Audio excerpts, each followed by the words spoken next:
जय हिंद प्यारे बच्चों, स्वागत है आपका पैरामाउंट एकेडमी फतेहपुर में।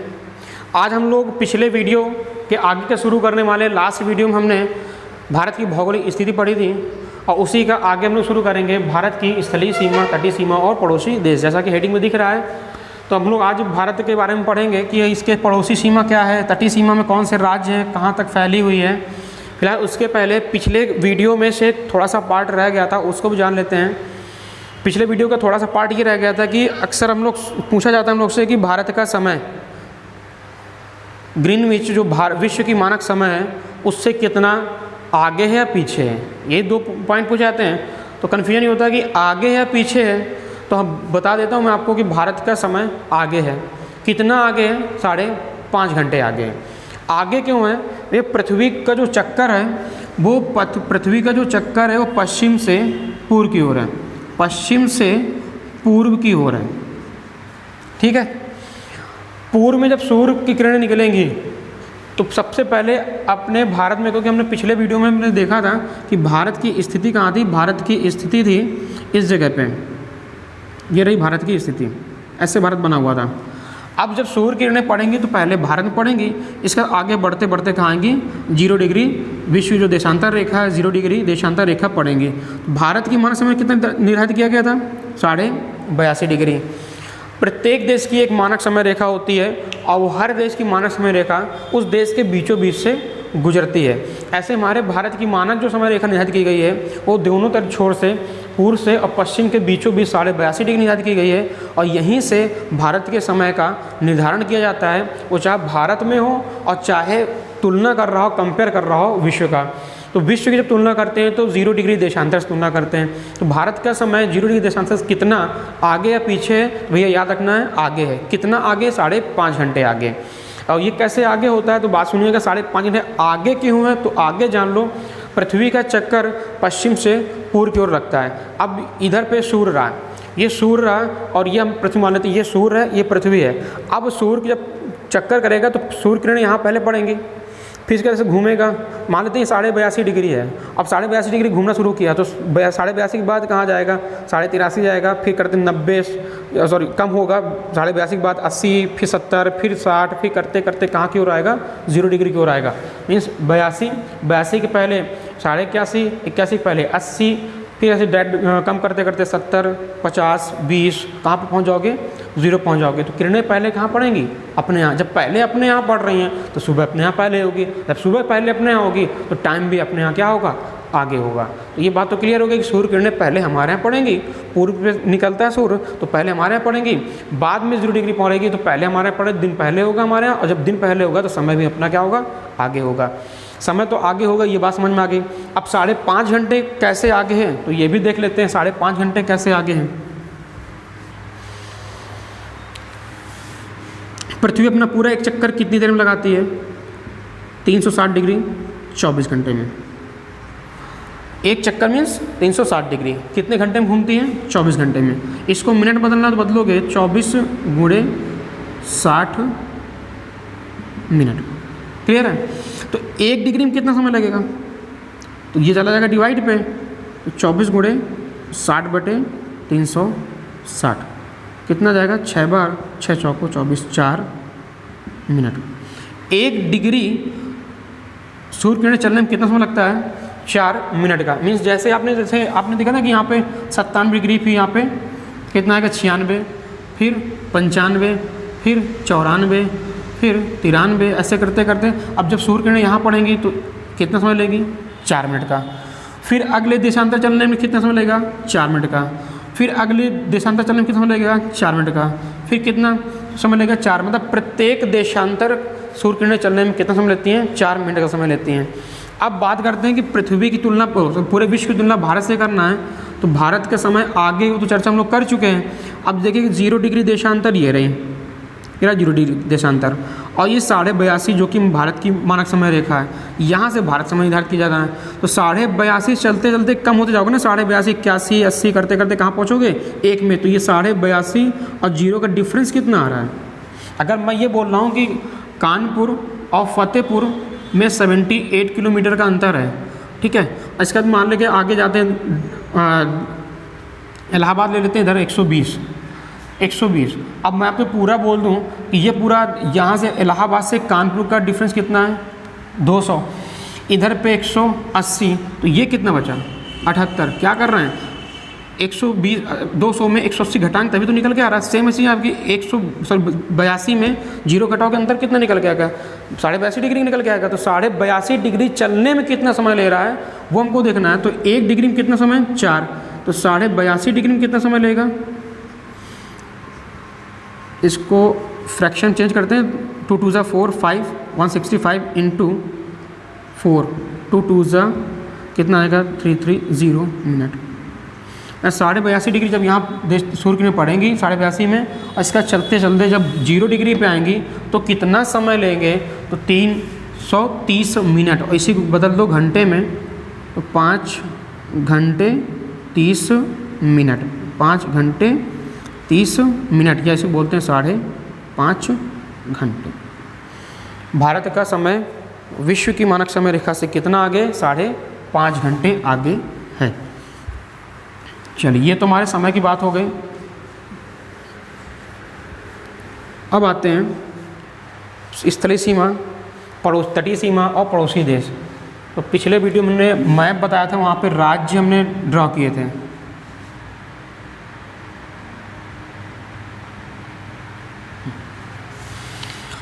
याद है यहाँ पे लद्दाख बताया था, इधर पे जम्मू एंड कश्मीर बताया था, हिमाचल प्रदेश था, इधर पे हम लोग आए थे पंजाब, नीचे आए थे राजस्थान, इधर पे आए थे गुजरात, फिर आए थे महाराष्ट्र, इधर पे छोटा सा क्या था गोवा, ये आपका कर्नाटक केटी कर्नाटक लिख दिया है, इधर पे क्या है केरल केरल हो जाएगा, इधर पे क्या है तमिलनाडु TN हो जाएगा, आंध्र प्रदेश, और इधर पे Orissa, West Bengal WB West Bengal. और फिर मैं सीधा ऊपर पहुंच गया था, यहाँ पे लिखा था सिक्किम SK सिक्किम। फिर मैंने उधर नहीं जाना, आपको इधर चले जाना, तो यहाँ पे मिला था बिहार, यहाँ पे UP, इधर पे UK। फिर मैंने बोला बीच के भर लेते हैं, तो बीच में भरोगे तो नीचे शुरू करते हैं। यहाँ आंध्र प्रदेश से अलग हुआ तेलंगाना, इधर पे था छत्तीसगढ़, इसी बगल में यहाँ पे झारखंड, इधर पे मध्य प्रदेश, यहाँ पे हरियाणा, और ये आपके राजधानी कौन सी है न्यू दिल्ली। इधर पे 7 सिस्टर चर्चा की है, तो यहाँ पे क्या था मेघालय, इधर पे ये जो हिस्सा दिख रहा है ऐसा यहाँ से डेड करके इतना है, ये नीचे वाला ये जो पार्ट है ये आपको कौन सा है त्रिपुरा, इधर का पार्ट है मिज़ोरम, ऊपर है मणिपुर, फिर नागालैंड, अरुणाचल प्रदेश, और ये आपका असम। क्लियर हो गया। अब आते हैं स्थलीय सीमा हो गई। भारत की पॉइंट है, मैं बोलता जा रहा हूँ, देखते जाइएगा। भारत विश्व में क्षेत्रफल दृष्टि से कौन सा स्थान है भारत का विश्व में क्षेत्रफल की दृष्टि से कौन सा स्थान है 7वां। पहले पे कौन है रूस, नंबर 1 पे कौन है रूस, भारत का कौन सा है 7वां। विश्व में भारत का क्षेत्रफल दृष्टि से 7वां स्थान है। इसका क्षेत्रफल कुल कितना है, तो भारत का क्षेत्रफल है 32,87,263 वर्ग किलोमीटर। ये पॉइंट हो गया। विश्व के कुल धरातल का भारत कितना प्रतिशत है, तो कुल धरातल का स्थलीय धरातल का कितना परसेंट है, तो 2.4%। ये भैया कुछ डेटा है, इनको याद रखिएगा, क्वेश्चन पूछे जा सकते हैं, इस क्वेश्चन आने हैं आपके। विश्व के क्षेत्रफल की दृष्टि से कौन सा स्थान है 7वां। क्षेत्रफल कितना है 32,87,263 वर्ग किलोमीटर।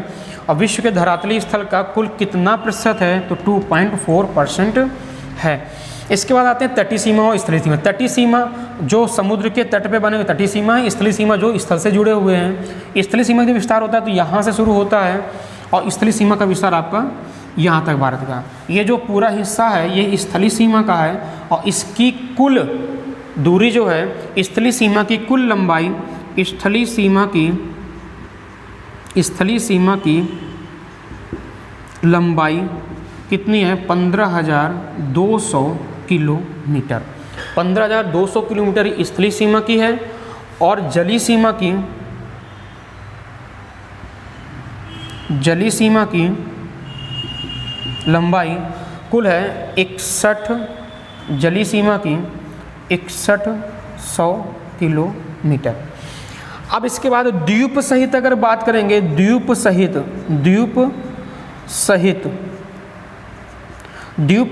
स्थलीय जलीय सीमा की बात करेंगे, द्वीप सहित जलीय सीमा की बात करेंगे तो ये आपको 7516 7516 किलोमीटर। ये आपके डेटा होगा, इनको भैया याद रखना है, पूछे जा सकते हैं, नहीं पूछे जा सकते, आपके ज्ञान की बातें हैं, आपको याद रखनी चीज़ें। यहीं से शुरू होता है हमारा स्थलीय सीमा, तटीय सीमा, पड़ोसी देश। तो क्या क्या पॉइंट हमने आज अभी पढ़े। भारत का क्षेत्रफल, विश्व के क्षेत्रफल का कितना परसेंट है, 2.4% है। क्षेत्रफल है कुल कितना, तो 32,87,263। विश्व में कौन सा स्थान रखता है, 7वां स्थान रखता है। पहले स्थान पे कौन है, रूस है। स्थलीय सीमा की लंबाई 15,200 किलोमीटर है। जलीय सीमा की लंबाई 6100 किलोमीटर है और द्वीप सहित 7516। अब आते हैं ये स्थलीय सीमा के लिए, और द्वीप सहित क्या है। स्थलीय सीमा जो 6100 किलोमीटर है, ये गुजरात से होते हुए महाराष्ट्र, गोवा, कर्नाटक, केरल, तमिलनाडु, आंध्र प्रदेश, उड़ीसा और वेस्ट बंगाल तक है 61 किलोमीटर। अब ये क्या बढ़ रहा है, ये बढ़ रहा है, इधर आपका लक्षद्वीप है और इधर आपका अंडमान निकोबार द्वीप समूह है। और जो कि भैया जब द्वीप है तो द्वीप में भी कुछ ना कुछ तट भी होंगे, इन तटों को अगर जोड़ लें, इनके तटों को जोड़ लें, ऐसे आपके अंडमान निकोबार के जितने भी तट हैं इनके सबके जोड़ लें, काउंटिंग कर लें, इनकी लेंथ ऐड करेंगे तो निकल के आएगा 7516 किलोमीटर। तो भारत का द्वीप सहित कुल लंबाई जलीय सीमा की 7516।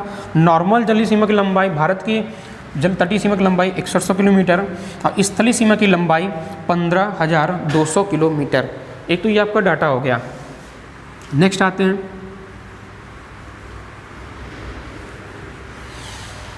भारत के पश्चिम में अरब सागर है और यहाँ पे क्या है, बंगाल की खाड़ी।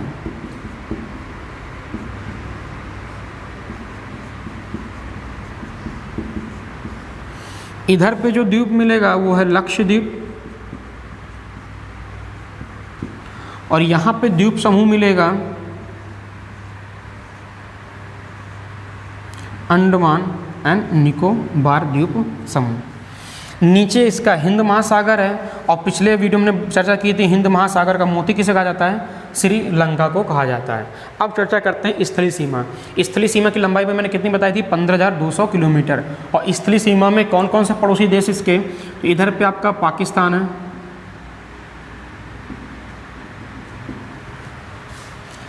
यहाँ पे आपका अफ़गानिस्तान है, इधर पर यहाँ से फैला हुआ है, ये पूरा बना हुआ है आपका चाइना है, चाइना। ये हिस्सा आपका नेपाल और ये आपका है भूटान, इधर म्यांमार, इधर म्यांमार। यहाँ पे आपका बांग्लादेश, बांग्लादेश। और ये बांग्लादेश कहाँ से, यहाँ से फैला हुआ है, ये गया हुआ मिजोरम तक, ये आपका बांग्लादेश। वेस्ट बंगाल, ये आपका वेस्ट बंगाल है, ऐसा फैला हुआ गया यहाँ तक, ये है और ये है वेस्ट बंगाल। ये तो गए स्थलीय सीमा से जुड़े हुए देश, पाकिस्तान, अफ़गानिस्तान, चाइना, नेपाल, भूटान, म्यांमार और बांग्लादेश। अब भैया यहाँ पे देखिए क्वेश्चंस क्या बनते हैं, चूँकि यहाँ पे क्या है, लाइन कुछ निर्धारित की गई हैं, जैसे हमारा भारत और पाकिस्तान के बीच, भारत और पाक के मध्य एक काल्पनिक रेखा खींची गई है जो भारत और पाकिस्तान के बीच बाउंड्री काम करती है, जिसको बोलते हैं रेड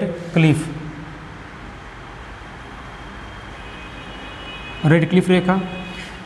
फिर आता है भारत और चीन के मध्य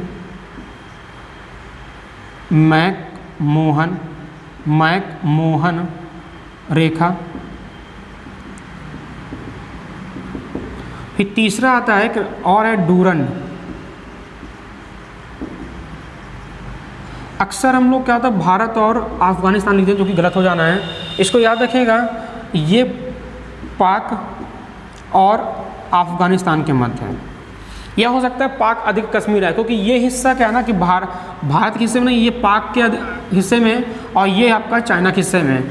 अफ़गानिस्तान जो लगता है यहाँ से लगता है, तो अक्सर लोगों के क्या होता है दिमाग बैठा होता है कि भारत का पूरा मैप यहाँ पे अफ़गानिस्तान है। जब हम भारत का मैप देखते हैं पूरा ये भारत का मैप इतना हम लोग दिखाते हैं, ठीक है, और यहाँ अफ़गानिस्तान आ रहा होता है। लेकिन जब डूरन रेखा की बात करते हैं, अगर एग्ज़ाम में कहीं पाक और अफ़गानिस्तान या पाक अधिकृत कश्मीर और अफ़गानिस्तान दिखेगा तो उसको आप टिक मारोगे, अफ़गानिस्तान और भारत टिक नहीं मारो, क्योंकि ये प्रेजेंट टाइम में भारत, ये जो भारत का हिस्सा है ये पीओके मीन्स पाक अधिकृत कश्मीर पाक के अधिकृत है। तो जब डूरन रेखा की बात करते हो तो पाक और अफ़गानिस्तान के मध्य डूरन रेखा। ये 3 रेखाएं रेड क्लिफ भारत पाकिस्तान के मध्य सीमा रेखा निर्धारित करती है, मैकमोहन रेखा भारत और चीन के मध्य सीमा रेखा निर्धारित करती है, और डूरन रेखा पाक और अफ़गानिस्तान के मध्य सीमा रेखा का निर्धारण करती है। इसका जलीय सीमा की बात करेंगे तो जलीय सीमा का पड़ोसी देश आपका कौन सा है? श्रीलंका। इधर आपका इंडोनेशिया भी, ये भी इंडोनेशिया में पड़ोसी देश आ जाता है। चलिए नेक्स्ट आते हैं, भारत में कुल कितने तटीय राज्य हैं? भारत में कुल कितने तटीय राज्य हैं? तो यहाँ से आप काउंटिंग कर सकते हो, भारत में कुल कितने तटीय राज्य हैं? तो 1 2 3 4 5 6 7 8 9। कुल कितने तटीय राज्य हैं भारत में? तो तटीय राज्य हैं 9। मैंने सर्किल कर दिए, आप अपना लिख भी सकते हो। गुजरात, महाराष्ट्र, गोवा, कर्नाटक, केरल, तमिलनाडु, आंध्र प्रदेश, उड़ीसा और वेस्ट बंगाल, ये आपके कुल तटीय राज्य हैं। सबसे लंबी तटीय सीमा रेखा किसमें है? सबसे लंबी तटीय सीमा गुजरात की। गुजरात के बाद आंध्र प्रदेश, आंध्र प्रदेश, फिर इसके बाद तमिलनाडु। सबसे छोटी सीमा, सबसे छोटी तटीय सीमा, सबसे लंबी तटीय सीमा गुजरात की, सबसे छोटी तटीय सीमा किसकी है? गोवा की। इस फिलहाल सभी को पता होगा, गोवा। ये हो गया। अब देखिए क्वेश्चंस कैसे बनते हैं। सिंपल पूछेगा तो बहुत सिंपल क्वेश्चन है, कई लोग को याद होता है, लगभग सभी को याद होता है कि भारत में सबसे लंबी तटीय सीमा की लंबाई कौन सी है? गुजरात है। सबसे छोटी सीमा की कौन सी है? गोवा। लेकिन प्रश्न कैसे पूछेगा, कौन सा राज्य पश्चिम तट पे पड़ता है, कौन सा राज्य पूर्वी तट में पड़ता है? अब ये चीज़ें पूछी जाती हैं, सबसे बड़ा तब सबसे छोटा पूछा जा सकता है, मैंने नहीं पूछा नहीं जाएगा, लेकिन अब ये बहुत आउटडेटेड हो गया है। अब पूछा क्या जाएगा कि कौन सा राज्य तटीय सीमा पूर्वी तटीय सीमा में है, कौन सा राज्य पश्चिमी तटीय। अब आपको ये चीज़ें आपको याद रखनी है कि पश्चिमी तट पे कितने हैं? 1 2 3 4 5। 5 पश्चिमी तट में है, 4 पूर्वी तट पे हैं। इनको गौर से याद रखना है। या ऐसे पूछ सकता है, इनका सीक्वेंस बताइए, उत्तर से दक्षिण का, उत्तर से दक्षिण का सीक्वेंस पूछ सकता है, कुछ भी पूछा तो सीक्वेंस इनको अरेंज करना होगा। या पूछेगा पूर्व में कौन सा है, पश्चिम में कौन सा है। तो राज्य आपको याद रखना, जब आपको राज्य तैयार होंगे तभी आपकी सीमाएं आपको तैयार होंगी। ठीक है, नेक्स्ट आते हैं।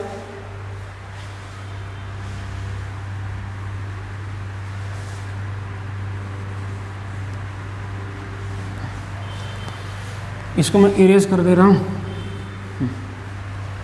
पाकिस्तान से लगने वाले राज्य, एक तो गुजरात है, पाक से लगने वाले राज्य, पाकिस्तान से लगने वाले राज्य कौन सी सीमा रेखा बना रहे हैं? गुजरात, फिर आपका राजस्थान, फिर आपका पंजाब, फिर आपका जम्मू एंड कश्मीर। ये हो गया। इसके बाद चाइना से बात करते हैं, चीन की बात करते हो, चाइना से लद्दाख, क्योंकि अब ये आपका अलग हो गया है, केंद्र शासित प्रदेश हो गया, तो इसकी काउंटिंग करेंगे। लद्दाख है, फिर आपका हिमाचल प्रदेश है, उत्तराखंड है, और आपका सिक्किम है, आपका अरुणाचल प्रदेश है। फिर इसका ये हो गया चाइना। अब आते हैं नेपाल की बात करते हैं, तो नेपाल, नेपाल से कौन राज्य लगेंगे? उत्तराखंड, यूपी, बिहार, वेस्ट बंगाल, इसके बाद आपका सिक्किम। नेपाल हो गया। अब आप बात करते हैं भूटान की, तो भूटान में कौन से राज्य लगते हैं? भूटान में लगेगा आपका सिक्किम।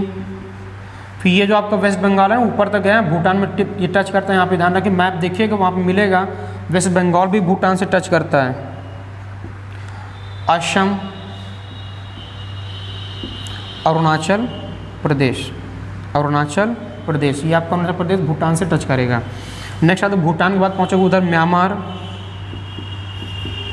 म्यांमार से कौन कौन राज्य टच कर रहे हैं? अरुणाचल प्रदेश, नागालैंड, मणिपुर और मिज़ोरम, ये आपके म्यांमार में लगते हैं। अब एक राज्य वो देश बचता है, कौन सा? बांग्लादेश। अब बांग्लादेश कौन सा राज्य कर रहे हैं? सबसे को साफ दिख रहा है आपका वेस्ट बंगाल को, ये असम है, यहाँ तक फैला हुआ है। ये आपका समतली स्थान है, प्लेन है असम। मेघालय बिल्कुल दिख ही रहा है आपको, मेघालय, त्रिपुरा और मिज़ोरम। अब देखिए यहाँ पे ये आपके राज्य हो गए। पड़ोसी राज्य पड़ोसी देश से कौन कौन से देश से टच होते हैं, तो ये आपको मैंने सब बता दिए। आप मैप देखो कि ये सब आपको पता चल जाएंगे। अब वो क्वेश्चन क्या बनेगा? क्वेश्चन बनता है कौन सा भारतीय राज्य या भारत का कौन सा राज्य है जो किसी पड़ोसी देश से 3 ओर से घिरा हुआ है? तो देखो साफ यहाँ पे दिख रहा है त्रिपुरा। कौन सा? त्रिपुरा। और किससे घिरा हुआ है? बांग्लादेश से। किससे घिरा हुआ है? बांग्लादेश से। 3 ओर से घिरा हुआ राज्य कौन सा है? बांग्लादेश। चलिए नेक्स्ट, ये भी लिख लिया होगा।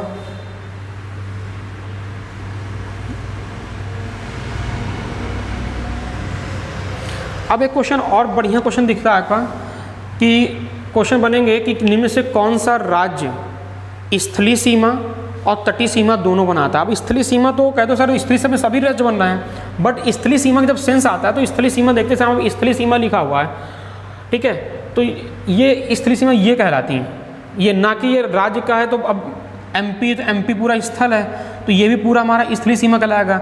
नहीं, जब स्थलीय सीमा की बात आती है तो वहाँ पे आपको इसमें दिमाग रखना है। यहाँ पे ऐसे क्वेश्चन बन सकता है कि कौन सा राज्य स्थलीय सीमा और जलीय सीमा दोनों बनाते हैं? तो आपका गुजरात है, गुजरात।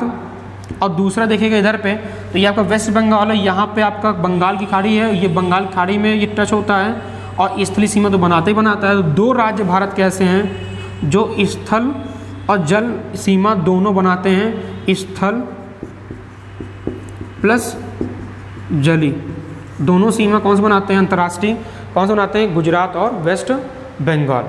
क्लियर हो गया? बस आज इतने रखते हैं। नेक्स्ट वीडियो में हम लोग हिमालय का भौतिक स्वरूप, अभी तो हम लोग का भौगोलिक स्वरूप हो चुका है, अभी हम लोग का द्वीप बचा हुआ है। द्वीप के बाद हम लोग पढ़ेंगे भौतिक स्वरूप और फिर हम लोग पहुँचेंगे नदी, पर्वत, पहाड़, मिट्टी, से करते करते कंटिन्यू क्वेश्चन आपके चैप्टर चलते रहेंगे। जितना भी आपको पढ़ रहा है आप इसको एक जगह नोट डाउन करते रहिएगा और कोशिश करिए कि आप मैप भी साथ में फिल करते चलो। मैपिंग जितना ज़्यादा करोगे ज्योग्राफी उतने ज़्यादा अच्छे समझ में आएगी। Thank you class.